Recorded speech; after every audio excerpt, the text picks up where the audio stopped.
৮ বছর আগে জীবিকার তাগিদে জামালপুরের প্রত্যন্ত গ্রাম থেকে ঢাকা এসেছিলেন মোহাম্মদ আবুজর শেখ।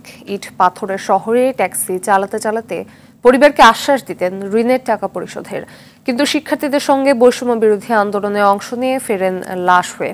আবুজর হত্যার বিচার চায় তার পরিবার। জামালপুর থেকে সুবিনয় রায় তপুর তথ্যছবিতে জানাচ্ছেন সৈয়দ মাহমুদ।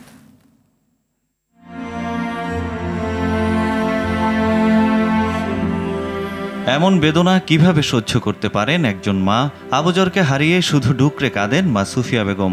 জামালপুরের মেলান্দহের নয়ানগর গ্রামে একরাশ শূন্যতা।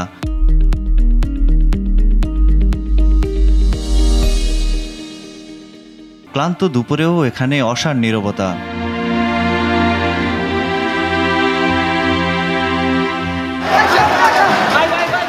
১৯ জুলাই রাজধানীর বসুন্ধরা এলাকা।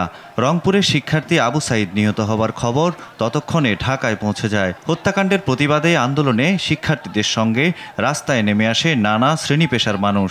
বসুন্ধরা এলাকায় আত্মীয়ের বাসায় যাবার পথে আন্দোলনে যোগ দেন আবুজরও, কিন্তু পুলিশের সঙ্গে সংঘর্ষের এক পর্যায়ে গুলিবিদ্ধ হয়ে প্রাণ যায় তার। ছেলের মৃত্যুর বিচার চাই আমি। আমার ছেলে আমার সবসময় দেখাশোনা করতো, আমার সংসারের উপার্জনের মূল হইল আমার ছেলে।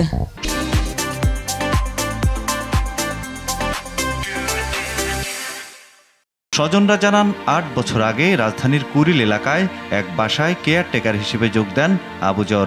এরপর শুরু করেন ট্যাক্সি চালানো। তার আয় দিয়ে চলত দরিদ্র পরিবার। এই আন্দোলনে যারা শহীদ হয়েছে এবং যারা জীবন দিছে তাদের সবারকে চিহ্নিত করে তাদেরকে বের করে তাদের প্রাপ্য সম্মানটাকে যেন সরকার দেয়। এখন বর্তমান যে সরকার আছে তার কাছে আবেদন জানায় যাতে আমার দেবরের সুষ্ঠু একটা বিচার করে দেন। আবুজর হত্যার সুষ্ঠু বিচার হবে, সরকারি সহায়তায় ঘুরে দাঁড়াবে তার পরিবার, এমন চাওয়া স্থানীয়দের। সৈয়দ মাহমুদ, RTV।